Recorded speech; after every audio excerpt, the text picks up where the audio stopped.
नमस्कार दोस्तों, स्वागत है आपका अपना ही यूट्यूब चैनल टुडे एग्जाम पर। दोस्तों आज है आपका 5 जुलाई 2024 और आज भी आपका CHSL का एग्जाम है। देखिए दोस्तों, CHSL के एग्जाम में जीके जीएस के सेक्शन से जो भी प्रश्न पूछे गए हैं, अधिकांश प्रश्न जो है प्राप्त हो गई है। आप ही लोग लेट भेजते हैं तो हम लेट लेके आएंगे, है ना। जब तक आप लोग नहीं भेजेंगे तो हम कैसे लेके आएंगे। तो लेट ही आते हैं, लेकिन विथ फैक्ट के साथ आते हैं। जो मैं आपको इंपॉर्टेंट एक्स्ट्रा फैक्ट दूंगा, पॉइंट टू पॉइंट होगी वो आपको किसी भी एग्जाम में कंप्यूटर स्क्रीन के अंदर सीधे नज़र आएगी, जैसा कि आज तक नज़र आती रही है। फिर से बता दूं कि जो क्वेश्चन है आपके एग्जाम में, जो क्वेश्चन आ रहे हैं वो सबसे ज़्यादा, है ना, मैक्सिमम 80% से अधिक, और मैं 90% भी कहूँ तो इसमें कोई दो राय नहीं होगा, कोई झूठ वाली बात नहीं होगी, क्योंकि मैं साक्ष्य देने के लिए भी तैयार रहता हूँ जो भी बोलता हूँ इन बातों को। ठीक है, तो आप लोग ले सकते हैं ये हमारी ई बुक, जो SSC के सभी एग्जाम पे भारी पड़ेगा, है ना। SSC के सभी एग्जाम, चाहे आप 2024 में दीजिए, 25 में दीजिए, क्योंकि समय के साथ कुछ जो करंट अफेयर है वो पुराने जरूर हो जाएंगे। और जैसा कि इस बार TCS का रवैया रहा है कि 2022 का भी करंट अफेयर पूछ रहा है, तो इसमें मैंने खाली 23 और 24 का ही इंक्लूड किया है। तो आपके लिए बेस्ट रहेगा एक फुल फ्लेज वाली किताब, और कहीं जाने की जरूरत नहीं, आप लेके पढ़ सकते हैं और अपने सपने को साकार कर सकते हैं। डिस्क्रिप्शन में लिंक भी दिया गया है, लिंक क्लिक करके भी आप ले सकते हैं जो व्हाट्सएप मैसेज के जरिए। देखिए, एक प्रश्न पूछा गया था, मैनग्रोव वन किस राज्य में पाया जाता है। मैंने कल या परसों ही बात किया था कि आपको मिष्टी योजना जो है ये आपके मैनग्रोव से संबंधित है। कौन सा योजना साहब? मिष्टी योजना, है ना। मिष्टी योजना का जो है बात हमने करा था। देखिए, मिष्टी जो है कोलकाता में शायद मिठाई, मीठा को कहते हैं, और कोलकाता में ही आप सुंदरबन डेल्टा को देखते हैं जो दुनिया में सबसे बड़ी डेल्टा है, और वहाँ पे मैनग्रोव भारत का सबसे बड़ा है। तो इससे भी आप याद रख सकते हो इस योजना को, क्योंकि मिष्टी योजना मैनग्रोव से ही संबंधित है। अब ये मैनग्रोव में जो भी राज्य दिया गया हो, मैंने एक जमे जमे याद रखने के लिए बताया है कि जो भी तटीय राज्य है, जहाँ जहाँ आपका जो है ना तटरेखा जाती है या फिर समुद्री किनारा है, जिस जिस राज्य में, वहाँ हर जगह मैनग्रोव पाए जाने की जो है बहुल क्षेत्र हो जाती है। तो जो भी तटीय राज्य, कोस्टल एरिया होगा, जैसे आंध्र प्रदेश, तमिलनाडु, केरल होगा, पश्चिम बंगाल होगा, उड़ीसा होगा, जो भी होगा, वहाँ पे आपको आंसर कर देना था। मैनग्रोव क्या होता है? तो एक दलदली वाली वन होती है, और इस दलदली वाली वन में प्राकृतिक जो रूप से जो है आवास होता है अनेक जीव जंतुओं का। इनके अलावा भारत में सुंदरबन डेल्टा, ये मैनग्रोव बहुल क्षेत्र है। सुंदरबन में सुंदरी वृक्ष पाई जाती है, इसे अलग से याद रखेंगे, कई दफा एग्जाम में क्वेश्चन पूछता है। दिल्ली पुलिस में भी पूछा था ये क्वेश्चन। रॉयल बंगाल टाइगर ये आपका कहाँ पे पाया जाता है? तो आपका जो सुंदरबन डेल्टा है वहीं पाया जाता है। लेकिन एगो और इस प्रकार का क्वेश्चन आपके एग्जाम में आता है, जो कल भी पूछा गया था कि भाई एशियाई शेर जो है ना, ये पेन को क्या हो जाता है? एशियाई शेर जो है ये आपका कहाँ पे पाया जाता है? गिर गुजरात में, गिर गुजरात में। और एक क्वेश्चन और पूछा जाता है कि भाई जिम कॉर्बेट जो नेशनल पार्क है, जो इंडिया का पहला नेशनल पार्क है 1936 में, जो उत्तराखंड में है, तो यहाँ पे क्या पाया जाता है? तो यहाँ पे जो है बाघ पाया जाता है। इसके अलावा एक क्वेश्चन और पूछा जाता है, जो आपका हेमिस नेशनल पार्क है लद्दाख के अंदर, हेमिस त्योहार भी होता है बौद्ध धर्म का, तो इसमें क्या पाया जाता है? तो भैया हिम तेंदुआ पाया जाता है। तो ये कुछ बहुल क्षेत्र है ना, ये ध्यान रखेंगे भाई, जिसमें क्या चीज बहुलता रूप में पाई जाती है। इसके अलावा जो सुंदरबन डेल्टा है ना, इसे गंगा ब्रह्मपुत्र डेल्टा भी कहते हैं। और जो डेल्टा का आकार होता है ये त्रिभुजाकार होता है, जो परसों के दिन पूछा गया था, और मैं 2 करोड़ बार आपको बता चुका हूं कि डेल्टा का आकार त्रिभुजाकार होता है। ठीक है, इसके अलावा नर्मदा और ताप्ती नदी इंडिया में डेल्टा का निर्माण नहीं करती है, और नर्मदा और ताप्ती ये दोनों नदी पश्चिम दिशा में बहने का काम करती है। ठीक है भाई, है ना। अमरकंटक से निकलकर नर्मदा कहाँ पर गिरती है? अरब सागर में गिरती है। और ताप्ती नदी भी कहाँ पर गिरती है? खंबात की खाड़ी, अरब सागर में गिरती है। तो ये दोनों नदियाँ अरब सागर में गिरेंगी। नर्मदा नदी के बारे में एक और तथ्य है कि भाई ये जो है पेनिनसुलर इंडिया की सबसे लंबी नदी है, जो अरब सागर में गिरती है। वैसे पेनिनसुलर इंडिया की सबसे लंबी नदी कौन सी है? गोदावरी है। लेकिन गोदावरी कहाँ पे गिरेगी? तो ये बंगाल की खाड़ी में गिरेगी। और गोदावरी कहाँ से निकलेगी? तो महाराष्ट्र के नासिक स्थित त्र्यंबकेश्वर से निकलेगी। तो एक एक बात को ध्यान रखेंगे, काम बनेगा। ठीक है, चलते हैं आगे। यहाँ पे मैंने लिखा भी है, देखिए, मिष्टी योजना का संबंध मैनग्रोव को जो है वृद्धि करने से है। 2022-23 वित्तीय वर्ष में जो है इनको इंट्रोड्यूस करवाया गया था। भारत में उष्ण कटिबंधीय सदाबहार वन पश्चिमी घाट में मिलेगा। पूर्वोत्तर भारत जो मेघालय की पहाड़ी इत्यादि क्षेत्र है, वहां पर भी मिलेगा आपका क्या? सदाबहार रेन फॉरेस्ट, है ना। उष्ण कटिबंधीय सदाबहार वन भी आप कह सकते हो, है ना। ये क्या होता है कि भाई मैंने बताया है कि सदाबहार इसका नाम क्यों पड़ा। जैसे सदाबहार क्या चीज होता है? सब गुण उसमें होता है। तो सदाबहार इसलिए बना कि इसमें जो है कभी पतझड़ हो रही है एक पेड़ में, तो कोई फल दे रहा है, कोई फूल दे रहा है, मतलब ये हमेशा हरा भरा दिखता है। और यहाँ पे अगर वर्षा को रिलेट करके सदाबहार वन की डिफिनेशन निकालेंगे तो 200 सेंटीमीटर से अधिक जहाँ पर भी सालाना वर्षा होता हो, ऐसे वन को हम सदाबहार वन कहते हैं। और 100 से 200 सेंटीमीटर के बीच तक वर्षा होती है तो इसे हम पतझड़ी वन कहते हैं। और इंडिया में सबसे ज़्यादा जो है पतझड़ी वन है, तो ये बात भी आपको ध्यान रखेंगे। पतझड़ी वन जिसमें शीशम वगैरह की पेड़ आप देखेंगे इसमें पतझड़ हो जाता है, आम भी इसी में आ जाएगा। इनके अलावा जो आपका मरुस्थलीय वन होता है उसमें कम वर्षा होती है, जैसे राजस्थान के क्षेत्र में आपको पाए जाएंगे और वहाँ पे 50 से 100 सेंटीमीटर के बीच ही वर्षा होती है। इसे कटीली वन भी कहते हैं और मैंग्रोव वन तो अभी आपने देख ही लिया था। भारत में अच्छा मिट्टी की बात कर ले तो सबसे ज़्यादा मिट्टी अपन इंडिया में जलोढ़ मिट्टी होते हैं। जलोढ़ मिट्टी दो प्रकार के होते हैं, खादर और बांगर होते हैं। बांगर को आप क्या कहते हो, है ना, बांगर को जो है ओल्ड कहते हो और खादर को क्या कहते हो, नवीन कहते हो। जलोढ़ मिट्टी का निर्माण किससे होती है, नदियों के द्वारा होती है, ये बात ध्यान रखेंगे। नदियों द्वारा अपरदित पदार्थों से जो मिट्टी का निर्माण होता है उसे जलोढ़ मिट्टी कहते हैं। एक आपका लेटेराइट मिट्टी होता है जो वर्षा की प्रोसेस से होता है, लीचिंग प्रोसेस से। लेटेराइट मिट्टी कम उपजाऊ होती है, जलोढ़ मिट्टी अधिकांश उपजाऊ होती है। भारत में दूसरा सबसे ज़्यादा पाया जाने वाला मिट्टी आपका रेड सॉइल है, लाल मिट्टी है, ठीक है। और तीसरा सबसे ज़्यादा पाया जाने वाला मिट्टी ब्लैक सॉइल है या फिर रेगूर मिट्टी या फिर कपासी मिट्टी भी कहा जाता है। देखिए हमारे क्लास में आप कहीं से कहीं तक जाइएगा तो सुनने की क्षमता रखिएगा। मैं थोड़ा फास्ट भी बोलता हूँ, ये मैं भी जानता हूँ, और बहुत जल्दी जल्दी बोलता हूँ क्योंकि मेरे को कम समय में आपको बहुत चीज़ सिखाना है, ठीक है भाई।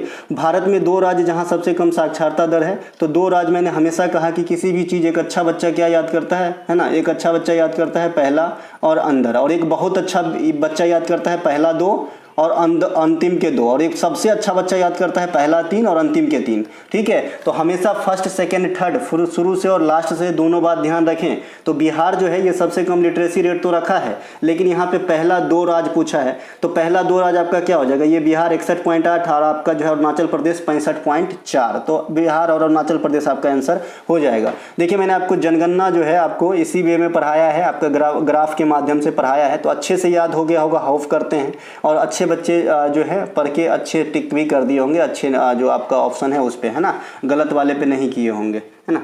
इसके अलावा साक्षरता दर में हाइयर जो है केरल है और दूसरा हाइयर कौन है, मिजोरम है, इन्हें ध्यान रखेंगे। और तीसरा हाइयर गोवा है ना। परसों या चौथे रोज लिटरेसी रेट पूछा था, लेकिन इन दोनों को ऐड कर दिया था ऑप्शन में, गोवा से स्टार्ट किया था, गोवा आंध्र प्रदेश इस प्रकार था, तो गोवा हाई होगा वहाँ पे, है ना। महिला साक्षरता दर मैंने यहाँ पे अलग से दर्शाया है, इनको ध्यान रखिए। महिला साक्षरता तथा ओवरऑल साक्षरता दोनों में पहले 2 स्थान पे केरल और मिजोरम ही है, आँख खोल के देख लीजिए, ठीक है। और ओवरऑल साक्षरता में तो बिहार कम है, ये है। महिला साक्षरता में बिहार कम है सबसे नीचे, ये बात भी आपको ध्यान रखेंगे।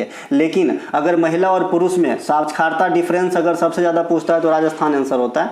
भारत की सबसे साक्षर राज्य केरल है, सबसे साक्षर जिला शेरछिप ये मिजोरम में है, और सबसे कम साक्षर जिला आपका अलीराजपुर कहाँ पे है, मध्य प्रदेश में है। एक प्रश्न पूछा गया है, मिंजोर मेला फेस्टिवल किस राज्य में है। पहले तो पिंजर पिंजर लिख रहा था ये बच्चा, तो पिंजर मेला थोड़ी है, पिंजर तो उपन्यास का नाम है ना। तो ये अमृता प्रीतम हो जाएगा इनके लेखक में, यहाँ भी ये भी लिख दिया हूँ। अगर पिंजर उपन्यास भी पूछा है तो भी आंसर आपके पास यहाँ है। और मिंजोर मेला पूछा है तो मिंजोर फेस्टिवल मेला जो है ये हरियाणा राज्य में स्थापित किया जाता है, हरियाणा टूरिज्म के द्वारा, तो ये आप ध्यान रखेंगे। नलवारी पशु मेला ये आपका हिमाचल प्रदेश में लगता है, इन्हें भी ध्यान रखेंगे। इसके अलावा कुल्लू दशहरा कहाँ पे लगेगा भाई, तो कुल्लू दशहरा भी आपका जो है हिमाचल प्रदेश में लगता है, इन्हें भी ध्यान रखेंगे, है ना। इसके अलावा अगर और आप आएंगे, एशिया में सबसे बड़ी पशु मेला कहाँ पे लगती है, बिहार के सोनपुर में लगती है, और इसे क्या कहा जाता है, हरिहर क्षेत्र मेला कहा जाता है। दोस्तों माफ करना, मैं जहाँ से अभी वीडियो बना रहा हूँ आपको मैं बयान नहीं कर सकता हूँ, मैं प्लेटफॉर्म के किनारे, है ना, मैं कहीं जा रहा हूँ, घर से बाहर निकला हूँ, तो जो है क्वेश्चन भेज दिए बच्चे ने तो बना दिए, तो आज मैं स्किप करने वाला था।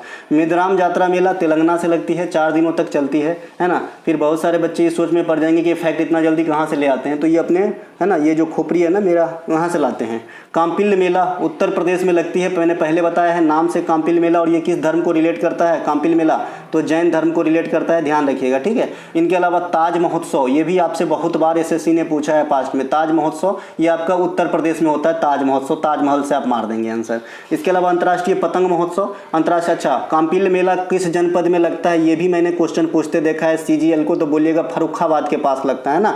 अंतर्राष्ट्रीय पतंग महोत्सव ये कहाँ पे लगेगा, अहमदाबाद में लगता है, मकर संक्रांति के समय में लोग पतंग उड़ाते हैं, मोदी साहब को भी आप देखे होंगे। माधवपुर मेला ये भी गुजरात में लगता है, गुजरात में। और आएंगे तो कच्छ उत्सव भी लगता है आपका गुजरात में, कच्छ नाम से स्पष्ट है, कच्छ गुजरात में, तो कच्छ में लगेगा। भवनाथ महादेव मेला मेला भी आपके गुजरात में लगता है, भवनाथ महादेव मेला। इसके अलावा गुजरात में बहुत सारे चीज़ है जो आपके एग्जाम में आता रहता है, जैसे सुदर्शन झील आता है जो मैन ऑफ मेड सबसे पुरानी झील है इंडिया का। इनके अलावा आपको गुजरात में आ जाता है पालीताना का जैन मंदिर, मोढेरा का सूर्य मंदिर। इनके अलावा गुजरात में आ जाता है सेमीकंडक्टर नीति वाला पहला राज्य काठियावाड़ी प्रायद्वीप, सौराष्ट्र आ जाता है, कच्छ आ जाता है, भुज आ जाता है, गुजरात में स्टेचू ऑफ यूनिटी आ जाता है। ये सब आप ध्यान रखेंगे, ये सब गुजरात में है। गिर आ जाता है, बंसदा आ जाता है, ये सब ध्यान रखेंगे। सोनपुर मेला को और क्या कहते हैं भैया? हरिहर क्षेत्र मेला कहते हैं। गीत गा के सुनाए हैं, एक होली का गीत है, बाबा हरिहर नाथ सोनपुर में खेले हो होली।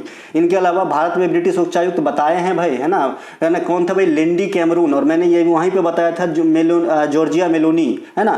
और मैंने वहाँ पे थोड़ा सा व्यंग भी किया था कि इनको आपने वीडियो में बहुत बार देखे होंगे, ठीक है। तो याद रहा होगा लिंडी कैमरून, ये जो है आपका उच्चायुक्त बनी है महिला प्रथम ब्रिटेन का इंडिया के अंदर। G20 के कोऑर्डिनेटर कौन है? हर्षवर्धन श्रृंखला। और ये क्वेश्चन शायद पास्ट में आ भी चुका है। ब्रिक्स बैंक के अध्यक्ष कौन है? डिल्मा रोसेफ। और डिल्मा रोसेफ किस देश के भूतपूर्व महिला प्रधान रही है? तो ये ब्राजील की रही है। इसके अलावा विश्व बैंक के प्रथम अध्यक्ष कौन रहे? अजय सिंह बंगा। और इंडिया स्तर पे जितने भी नामचीन महिला हैं जो अभी अभी नाम दर्ज की हैं, अपने रिकॉर्ड बनाई हैं किसी न किसी रूप में, सबका नाम मैं पहले बता चुका हूं। जैसे माधवी पूरी बुच हो गया, PT उषा हो गया, शिवांगी शर्मा हो गया, दीपिका त्रिपाठी हो गया, ये जो भी है सबका नाम मैंने आपको बता दिया है। इसके अलावा शिवा चौहान हो गया, है ना। बृहदेश्वर मंदिर किस राज्य में है? कल भी पूछा गया था। ये तमिलनाडु के अंदर है बृहदेश्वर मंदिर। इसे राजराजेश्वर मंदिर भी कहते हैं। और इसका निर्माण किसने करवाया था? तो इसका निर्माण चोल वंश के शासक विजयालय ने करवाया था, यानी संस्थापक भी है ये चोल वंश के, है ना। इसके अलावा महाबलीपुरम की जो मंदिर है इनको किसने बनवाया था? तो पल्लव शासक ने बनवाया था, पल्लव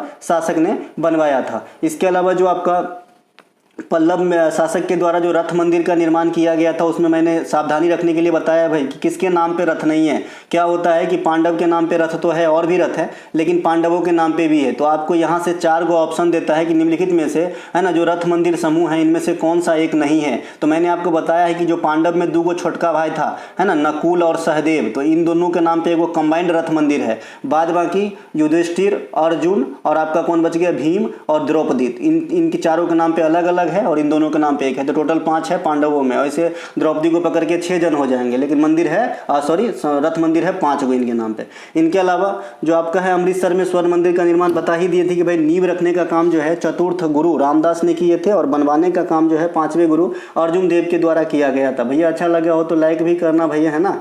मैं लाइक करने के लिए बोलता नहीं हूँ जनरली, लेकिन क्या होता है कि जब, है ना, जब कॉपी पेस्ट से दुनिया आसमान छू रहा हो और मेहनत करके मैं यही हूँ तो थोड़ा सा तकलीफ तो होता है। आज आपने 129वां सिलेक्शन का सवेरे न्यूज़ पढ़ा होगा टेलीग्राम के अंदर। 100 सिलेक्शन दिलाने का जो है प्रण लिया है मैंने।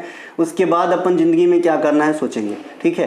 भारत की सबसे पुरानी मस्जिद तथा चर्च ये केरल में है, बता दिया था, शेख चेरामन और सेंट थॉमस चर्च, है ना, ये दोनों केरल में है। इनके अलावा अंकोर वाट की मंदिर कहाँ पे? कोम्बडिया में। ये दुनिया के 8वां अजूबा बने हैं। दिलवारा का जैन मंदिर कहाँ है? माउंट आबू राजस्थान में है ना, दिलवारा का जैन मंदिर। अच्छा, राजस्थान की सबसे ऊंची चोटी भी आपके एग्जाम में आता रहता है, गुरु शिखर। क्या है गुरु शिखर? अभी देखिए मेरा बात अगर सच निकला तो कल ही एक क्वेश्चन आपको एग्जाम में दिख जाएगा। अरावली पर्वत की सबसे ऊंची चोटी, ठीक है, अरावली पर्वत की सबसे ऊंची चोटी ये आपका गुरु शिखर ही होता है। और राजस्थान का भी सबसे ऊंची चोटी जो है गुरु शिखर ही है। 1722 मीटर इसकी हाइट है। कभी कभी हाइट भी पूछ लेता है, ध्यान रखिएगा। जैसे मैंने बताया है कि जो 3-4 गो पर्वत है जरूर हाइट याद रखें।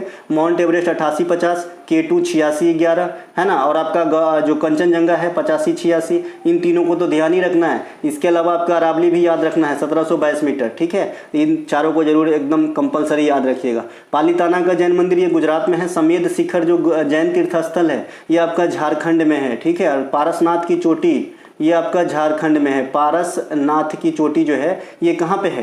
तो झारखंड में है। इनके अलावा संयुक्ता पनिगिरी का संबंध पूछा है तो ओडिसी से है। कहाँ से मिलेगा? सब इधर ही मिलेगा। कहाँ पे मिलेगा? इधर ही मिलेगा। ये देखिए संयुक्ता पनिगिरी कहीं से दिख रहा है, 3 नंबर पे देखिए। 1975 में इन्हें पद्मश्री मिला है और 1976 में इन्हें संगीत नाटक अकादमी पुरस्कार से भी सम्मानित किया गया है। तो अपने टॉपिक बैच जो आपको ई बुक के साथ मिलता है तो इसी प्रकार से आपको क्रमबद्ध कैसे SSC पूछता है उस हिसाब से आपको दिया जाएगा। यहाँ पे ओडिसी नृत्य का कुछ अन्य कलाकार देख लेते हैं। संयुक्ता पनिगिरी का पहला ही नाम है कुमकुम मोहंती, गंगाधर प्रधान, केलुचरण महापात्रा, माधवी मुदगल। ये सुभा मुदगल पूछा है, इससे एक और पूछा है, माधवी मुदगलो है। इसके अलावा प्रियंवदा मोहंती, है ना, पटनायक साहब, इलियाना सिस्टरिस्टी इत्यादि ओडिसी नृत्य से संबंधित है। सभी शास्त्रीय नृत्य के बारे में जितने भी क्वेश्चन बन सकते हैं मैं सभी इसमें रख दिया हूँ, जिस एंगल से एग्जामिनर पूछ सके, चाहे तो लास्य भाव, तांडव भाव, किस में जो है कलाकार आंख नहीं मिलाते हैं, किस में कलाकार दीपक लेके डांस करते हैं, किस में कलाकार सिंगल सिंगल डांस करते हैं, किस बानी के लय को क्या कहा जाता है ना, सब चीज़ बता दिया हूँ। किस में महिला भाग लेते हैं, किस में पुरुष भाग लेते हैं, किस में भगवान कौन होते हैं, किसकी उत्पत्ति कहाँ से हुई है, किससे संबंधित, और जैसे मणिपुरी से संबंधित है जोगई और चोलम, भामाकल्पम आपका है जो है कुचिपुड़ी से, यक्षगान आपका है कुचिपुड़ी से। तो उस प्रकार से जो भी क्वेश्चन बन सकता है, सादिर किसे कहते हैं, भरतनाट्यम को, ये सब मैं बता दिया हूँ वहाँ पे, आप देखिएगा। निम्नलिखित में से कौन सा शब्द क्रिकेट से संबंधित नहीं है, सब के सब मार दिए होंगे, 2 नंबर फ्री के दे गए होंगे। देखिए क्रिकेट इंडिया में ना बड़े पैमाने पे लोग जो है इंटरेस्टेड रहते हैं क्रिकेट में, खास करके युवा पीढ़ी, मैं भी हूँ, है ना। तो भैया इसमें तो कोई भी क्वेश्चन शायद ना छूटा हो अगर शब्द की बात हो तो। देखिए क्रिकेट में क्या क्या होता है, कवर ड्राइव, छक्का, चौका, wide, spin, no ball, run, leg side, off cutter, क्या बोलते हैं भैया आजकल वो खतरनाक बॉल जो फेंकता है, क्या बोलते हैं भाई, यॉर्कर, है ना। इसके अलावा गुगली, इसके अलावा मीडियम पेस, इसके अलावा drive, cover drive, direct hit wicket, है ना। तो ये बहुत सारी बात है, हैट्रिक, है ना। तो ये सब ध्यान रख, टाइम आउट, है ना। इसके अलावा एक दिवसीय क्रिकेट में, अंतर्राष्ट्रीय क्रिकेट में जो बॉलिंग ओवर दर है 14.28 है, और टेस्ट क्रिकेट में कितना है भाई, 15 ओवर प्रति घंटे। एक दिवसीय क्रिकेट में कोई भी गेंदबाज अधिकतम कितने ओवर बॉलिंग करेंगे, 10 ओवर। और T20 क्रिकेट में कोई भी गेंदबाज कितने ओवर बॉलिंग करेंगे, 4 ओवर, ठीक है। टेस्ट क्रिकेट में कोई भी गेंदबाज कितने ओवर बॉलिंग करेंगे, लिमिटलेस है, जितना मन हो उतना करिए। इसके अलावा T20 क्रिकेट में जो गेंदबाज है बता दिए 4 ओवर। बैट्समैन कितने तरीके से आउट हो सकते हैं, 10 तरीके से। क्रिकेट खेल की जो मैदान की जो आपका लंबाई है ये 22 यार्ड या 20.12 मीटर होता है, और जो आपका स्टंप की जो ऊंचाई होता है ये 28 इंच होता है, इसे भी ध्यान रखिएगा। पंपिंग क्रीज की लंबाई 4 फुट होता है। पहला अंतर्राष्ट्रीय क्रिकेट कनाडा और अमेरिका के बीच में खेला गया था, ये 1844 में खेला गया था, ध्यान रखिएगा। लेकिन अगर पहला टेस्ट क्रिकेट का है या वनडे क्रिकेट का है ना, तो ये ऑस्ट्रेलिया और इंग्लैंड के बीच में हुआ था। आई होप आप समझ गए, 2-3 बार मैं इस चीज़ को समझा चुका हूँ कि खाली क्रिकेट कहेगा कि किन 2 अंतर्राष्ट्रीय देश के बीच में हुआ, तो भाई कनाडा और अमेरिका हुआ। लेकिन टेस्ट क्रिकेट नाम दे दे या वनडे नाम दे दे और तब पूछे कि किन 2 देशों के बीच में पहला अंतर्राष्ट्रीय मैच हुआ, तो दोनों में सेम कैरेक्टर है, ऑस्ट्रेलिया और इंग्लैंड। भारत का पहला वनडे मैच 1974 में इंग्लैंड के खिलाफ हुआ था, और इसमें जो है भारत की पहले मैच में हार मिला था। 1983 और 2011 में भारत ODI वर्ल्ड कप जीते थे, कपिल देव और महेंद्र सिंह धोनी की अगुवाई में। 2007 और 2024 में अपन जो है T20 वर्ल्ड कप जीते हैं। 2007 में जो है, इसके अलावा माफ़ कीजिएगा दोस्तों, देखिए इसके अलावा जो सबसे लंबी व्यक्तिगत स्कोर है ये आपका रोहित शर्मा साहब का है। और रोहित शर्मा एकमात्र ऐसे जो आपका बैट्समैन है कि 1 से अधिक बार वनडे क्रिकेट में दोहरा शतक लगा चुके हैं। एक दिवसीय क्रिकेट में सबसे कम बॉल पे दोहरा शतक ईशान किशन लगाए हैं। भारत में पहला टेस्ट जो अंतर्राष्ट्रीय स्तर पर आया था लाला अमरनाथ के बैट्समैन से, पहला ODI कपिल देव से, और पहला T20 सुरेश रैना के बल्ले से आया था। भारत में 12,000 रन जो है T20 बनाने वाले पहले बल्लेबाज विराट कोहली बने हैं। 13,000 सबसे फास्ट इंटरनेशनल एक दिवसीय रन बनाने वाले विराट कोहली ही बने हैं। देखिए जो सर गारफील्ड अवार्ड है और रिचल फ्लिंट अवार्ड है, इनको बता चुका हूं, दोनों का कैरेक्टर याद रखिएगा। पैट कमिंस को जो है अभी गारफील्ड अवार्ड के होल्डर है, और रिचल फ्लिंट जो है ये अवार्ड के जो होल्डर है ये आपका स्कीवर ब्रंट नाम का जो है खिलाड़ी महिला है। जो महिला ICC चुनते हैं ना वर्ष के सर्वश्रेष्ठ, उसे फ्लिंट अवार्ड मिलता है, और जो पुरुष को चुना जाता है उसे गारफील्ड अवार्ड मिला जाता है। सुबह मुदगल का संबंध कई बार बताए हैं, नहीं बताऊंगा, ऊपर के लिस्ट में भी आपने देखा होगा जो मैंने इमेज दिखाया था। इसके अलावा संविधान के भाग 4A में क्या है, ये मौलिक कर्तव्य है, ये नहीं पूछा गया था। पूछा गया था कि संविधान के भाग 4A में मौलिक कर्तव्य को कब जोड़ा गया था, आज ईस्वी पूछा गया था, तो 1976। इसमें सारा डाटा मैं दे चुका हूं, और ये डाटा तो कई बार आपने देखे होंगे। एक एक चीज़ आपको याद करना है कि 51 के 1 के E में क्या है, B में क्या है, C में क्या है, D में क्या है। पहला और लास्ट वाला याद नहीं करना है, क्योंकि ये ऐसे ही याद हो जाता है। पहला जो है झंडा, राष्ट्रीय गान, राष्ट्रीय गीत हमारे लिए सर्वोपरि है, तो पहला ऐसे ही याद है। और 11वां जो शिक्षा से है वो बाद में ऐड हुआ, तो ये भी हमें ऐसे ही याद है। देखिए स्वर्ण सिंह समिति के द्वारा एक बच्चा ने आज कमेंट किया है कि सर गूगल बता रहा है कि 10 प्रकार के मौलिक कर्तव्य दिए गए थे। नहीं भाई, स्वर्ण सिंह समिति साहब जो है ये 8 प्रकार के सुझाए, लेकिन इंदिरा गांधी की सरकार ने 10 प्रकार के ऐड करवाया उस समय मौलिक कर्तव्य, और 2002 में 86वां संविधान संशोधन के द्वारा जो है 11वां मौलिक कर्तव्य आया। तो ये मौलिक कर्तव्य की हिस्ट्री है। स्वर्ण सिंह समिति इस पे काम किए थे, और 42वां संविधान संशोधन जिसे मिनी कॉन्स्टिट्यूशन भी कहा जाता था के अनुसार संविधान में ऐड किया गया। रसिया के संविधान से लिए गए हैं, भाग 4 4A में अनुच्छेद 51A के अनुसार रखा गया है। त्रिपक्षीय संघर्ष किन 3 राज्यों के बीच? 3 दिन से चिल्ला रहा हूँ तो कोई नहीं सुन रहा, एग्जाम में आ गया तो लो करो बात, है ना। तो पाल, प्रतिहार, राष्ट्रकूट, है ना। और मैंने ये भी बताया कि कल हो के बाल का खाल निकाल के अगर एसएससी सीजीएल आपसे पूछता है कि त्रिपक्षीय संघर्ष में जीत किसकी हुई, तो राष्ट्रकूट की जीत हुई। और राष्ट्रकूट में कौन राजा का जीत हुआ, है ना, तो ध्रुव का, क्योंकि इसके नाम भी पूछते हैं। राष्ट्रकूट वंश के जो संस्थापक है ना दंती दुर्गा, नाम ही कुछ अटपटा सा है तो आपको जरूर एग्जाम में देखने को मिल जाता है ना। इसके अलावा हर्षवर्धन और पुलकेशिन द्वितीय के बीच नर्मदा नदी के जो है आपके नर्मदा नदी के किनारे युद्ध हुआ था। देखिए नदी वाला 3 गो युद्ध है जो आपके एग्जाम में आता है। तो हर्षवर्धन और पुलकेशिन द्वितीय के बीच, है ना, जो नर्मदा नदी के किनारे 618 ईस्वी में युद्ध हुआ था। एगो आपका सिकंदर और राजा पोरस के बीच, ये कौन से नदी के किनारे, तो झेलम रिवर के किनारे हुआ था। इसे हाइडे स्पीच का युद्ध भी कहते हैं, ये दोनों सेम नाम है। तो ये पूछे जो भाई सिकंदर और राजा पोरस के बीच किस नदी के किनारे, तो झेलम नदी के किनारे। और इसी क्वेश्चन को दूसरे एंगल से सिकंदर और राजा पुरु के बीच होने वाले युद्ध को क्या कहते हैं, तो हाइडे स्पीच का। तीसरे एंगल से हाइडे स्पीच का युद्ध किस नदी के किनारे, तो झेलम। और चौथे एंगल से हाइडे स्पीच का युद्ध किन 2 राजाओं के बीच, तो सिकंदर और राजा पुरु के बीच। और फिर इसके रिजल्ट के बारे में पूछेगा तो राजा पुरु से हार गया था लेकिन सिकंदर इनसे प्रभावित हो गया तो फिर दोनों में दोस्ती हो गया। तो भाई आपको दिमाग थोड़ा सा दौड़ाना होगा कि एग्जामिनर कहाँ तक सोच सकता है, आपको पहले सोचना होगा थोड़ा सा। 10 राजाओं का युद्ध जो है ये रावी नदी के किनारे। अब देखिए रावी नदी को क्या कहते हैं, पुरुषनी कहते हैं वैदिक काल में। और जो आप झेलम देखे तो उसे बितस्ता कहते हैं। नीचे लिखा गया है ब्यासा, जो ब्यास नदी है आजकल उसे बिपाशा कहते हैं। इस प्रकार से आपको ध्यान रखना है भैया, है ना। बक्सर का युद्ध जो है ये आपका, अच्छा एक चीज़ और ध्यान रखिएगा, जो चिनाव नदी है ना उसको आस्कनी कहते हैं, आस्कनी, है ना। इसके अलावा जो गंडक है उसे सदानीरा कहते हैं। वैदिक सभ्यता किस नदी के किनारे फले फूले, ये भी क्वेश्चन मैंने पास्ट में देखा है तो बोलेगा सरस्वती नदी के किनारे। और हड़प्पा सभ्यता रावी नदी के किनारे भैया, है ना भैया। प्रणाम करके बोल रहा हूँ, पढ़ लीजिए काम आएगा, है ना।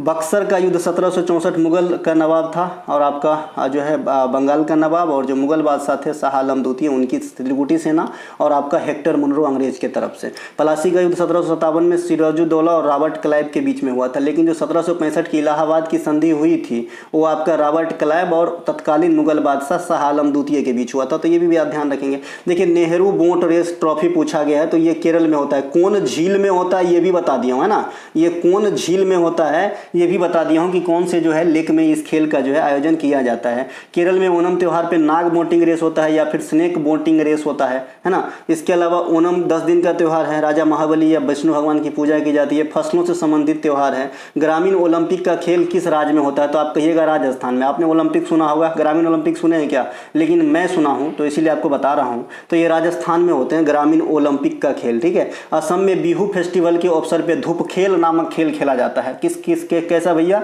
धूप खेल नामक खेल खेला जाता है। इन्हें ध्यान रखेंगे, ठीक है। धूप खेल कहाँ का है, तो असम में, है ना। इसके अलावा अगर आप आएंगे तो कंबाला नामक उत्सव जो आपका होता है ये कर्नाटक में होता है, जो भैंसों को कीचड़ में दौड़ाया जाता है। आपने वो कौन सा पिक्चर है, कंतारा में आपने देखा होगा इस वाले सीन को कि भैंस को जो है ना, कीचड़ में दौड़ाया जाता है। इसके अलावा पोंगल खेल, ये जो है माफ कीजिएगा, पोंगल त्यौहार के दौरान जल्लीकट्टू का त्यौहार, इसमें सांडों को जो है बेकाबू करके पकड़ा जाता है। ये जो है मकर संक्रांति के समय तमिलनाडु में पोंगल उत्सव के दौरान इस खेल का आयोजन किया जाता है। तो बहुत सारी बात है भाई, है ना। आपको जो है मैं एक जैसा चीज़ को एक जगह बताऊंगा, है ना। इसके अलावा निम्नलिखित राज्यों में से उसके एयरपोर्ट के साथ आपको मिलान करने के लिए दिया गया था। एयरपोर्ट का एक भी नाम नहीं है मेरे पास, है ना। तो फिलहाल यहाँ पे आप एयरपोर्ट देख सकते हैं कौन कौन सा कहाँ पे है ना। चलिए मैं थोड़ा सा बड़ा करके दिखा देता हूँ। देखिए वैसे जो पश्चिमी घाट और पूर्वी घाट पकड़ लेंगे ना तो आधा तो ऐसे ही याद हो जाता है जी, हैदराबाद, है ना। यहाँ पे देखिए, यहाँ पे एक सेकेंड, यहाँ पे एयरपोर्ट का नाम नहीं है, एयरपोर्ट का नाम नहीं है, ये पोर्ट वाला नाम है, ठीक है। मैं बहुत सारे पोर्ट का नाम बताता हूँ। जैसे एयरपोर्ट आएंगे इंदिरा गांधी तो आपका हो जाएगा भाई कहाँ पे, दिल्ली में, ठीक है। इसके अलावा अगर आप आ जाएंगे गोवा में तो मोपा इंटरनेशनल हवाई अड्डा है जिसका नाम अभी बदल के मनोहर पारिकर रख दिया गया। और मुझे लग रहा है कि एक क्वेश्चन ये जरूर होगा, एक क्वेश्चन ये जरूर होगा क्योंकि ये चर्चा में आया था, ठीक है। मोपा इंटरनेशनल हवाई अड्डा ये गोवा में है, इसका नाम बदल के मनोहर पर्रिकर जो गोवा के भूतपूर्व दिग्गंत नेता रहे थे उनके नाम पे रख दिया गया था। एक आपका जो है डोनो पोलो, है ना, डोनी पोली या पोलो, है ना, ये कहाँ पे है, अरुणाचल प्रदेश में। एक तो ये आ जाता है। एक आपका नेताजी सुभाष चंद्र बोस अंतर्राष्ट्रीय हवाई अड्डा दमदम कोलकाता में है। इंदिरा गांधी अंतर्राष्ट्रीय हवाई अड्डा आपका दिल्ली में है ना, बेगमपेट है। ये सब जो है पूछा जा सकता होगा। या फिर अभी जो आपका अयोध्या में वाल्मीकि हवाई अड्डा बना है, तो ये पूछा जा सकता है। अच्छा, एक बात और याद रखिएगा, इंडिया में सबसे ज़्यादा हवाई अड्डा अब हो गया है उत्तर प्रदेश के अंदर। कभी पहले जो है गुजरात महाराष्ट्र के अंदर हुआ करता था, लेकिन बंदरगाह कहेगा कि सबसे अधिक कौन राज्य के अंदर, तो महाराष्ट्र के अंदर। तो एयरपोर्ट उत्तर प्रदेश, जो आपका बंदरगाह है ये आपका महाराष्ट्र के अंदर है इंडिया में। जो बंदरगाह है ना, इससे भी क्वेश्चन आता है। तो इंडिया में 200 से ज़्यादा छोटे छोटे बंदरगाह हैं और 13 मेजर बंदरगाह है, ध्यान रखिएगा, ठीक है। ये आपका नीचे बंदरगाह वाला बराबर दिखाया गया है, JNPT मुंबई अरेबियन सी में। यह पश्चिमी घाट का है, ये पूर्वी घाट का है, ठीक है। कल मैंने ये भी बताया था राष्ट्रीय जलमार्ग 1 और 2 किसको जोड़ते हैं और किस नदी प्रणाली में स्थित है, याद रखिएगा। लवलीना बोरगोहन का पूछा है, या तो ये पूछा है कि ये किस राज्य से है, या ये पूछा है कि बॉक्सिंग से। सिर्फ इतना लिखा है बच्चा ने लवलीना बोरगोहेन के बारे में, तो के बारे में हो सकता है कि इसके मेडल के बारे में पूछा गया हो, है ना। तो भाई मेडल के बारे में पूछा गया हो तो इन्होंने भी जो है अभी जो महिला बॉक्सिंग चैंपियनशिप हुआ था, जहाँ पे नीतू घनघस भी बॉक्सिंग से संबंधित है, स्वीटी बोरा, है ना, निखत जरीन और लवलीना बोरगोहेन, ये चारों बच्चियों ने जो है इंडिया को गोल्ड मेडल दिलाई थी। तो हो सकता है ये पूछा हो, क्योंकि बैच से भी करंट आ रहा है, ठीक है। या फिर अगर ये पूछा हो कि ये किस राज्य से है, तो असम से है। और ये पूछा हो किस खेल से है, तो पेशेवर महिला बॉक्सर हैं, ठीक है। मीराबाई चानू मणिपुर से है, वेट लिफ्टिंग करती है और टोक्यो ओलंपिक में पहला पदक मीराबाई चानू के द्वारा ही जीता गया था। सुनील छेत्री फुटबॉलर है। उमा छेत्री भारतीय महिला फुटबॉल क्रिकेटर है जो असम की है। असम की पहली महिला क्रिकेटर है उमा छेत्री, जो पदार्पण की है क्रिकेट में। परिमार्जन नेगी शतरंज से है और पवन नेगी क्रिकेट से है। तो ये कुछ क्वेश्चन है। इसके अलावा जो अंतिम पंघाल है ये महिला कुश्ती से, अंडर 20 कुश्ती चैंपियनशिप जीतने वाली प्रथम भारतीय महिला है ये। अनुष अग्रवाल इस बार आपको ओलंपिक में घुड़सवारी में रिप्रेजेंट करेंगे इंडिया को। और फवाद मिर्जा पहले भी घुड़सवारी में जो है इंडिया को पदक दिला चुके हैं। तो ये दोनों जो है घुड़सवारी से है। भवानी देवी तलवारबाज से हैं। देवेंद्र झाझड़िया जो है आपका पैरा भाला फेंक से हैं। नीरज चोपड़ा भाला फेंक से हैं, है ना। अनुरानी भाला फेंक से हैं, इन्हें ध्यान रखेंगे। दीपिका पल्लिकल स्क्वैश से हैं। दीपिका पादुकोण बैडमिंटन से हैं। साइना नेहवाल बैडमिंटन से हैं। सानिया मिर्जा टेनिस से हैं, है ना। इसके अलावा अटलांटा ओलंपिक 1996 में जो अपने को पहले पदक दिलाया लिएंडर पेस टेनिस से है। रोहन बोपन्ना टेनिस से है। रोहन बोपन्ना भी आ सकता है एग्जाम में भाई, क्योंकि इस बार जो है ग्रैंड स्लैम टूर्नामेंट में मिश्रित युगल जीता है भारतीय मूल के रोहन बोपन्ना, ठीक है भाई। तो ये थे एनालिसिस। अगर अच्छा लगा तो लाइक कीजिएगा। अगर हमारा कोई सा भी पेड कंटेंट चाहिए डिस्क्रिप्शन में लिंक है, जरूर ले लेना भाई, है ना। जरूर ले लेना, नहीं मैं दबाव नहीं डाल रहा हूँ। अगर आपको इच्छा हो तो ले लेना, और मैं ये बोलूँगा कि ले भी लिए तो बढ़िया से पढ़िए, उनका पूरा फायदा लीजिए। और नहीं लिए हैं तो आप ले सकते हैं। और मैं ये सिर्फ कहना चाहता हूँ कि आपको एक जगह जो है सारा मटेरियल इतना मिल जाता है और एक सिस्टेमेटिक वे में मिलता है, ताकि आप जो है SSC के एग्जाम में अच्छा से अच्छा कर सको। जय हिंद दोस्तों।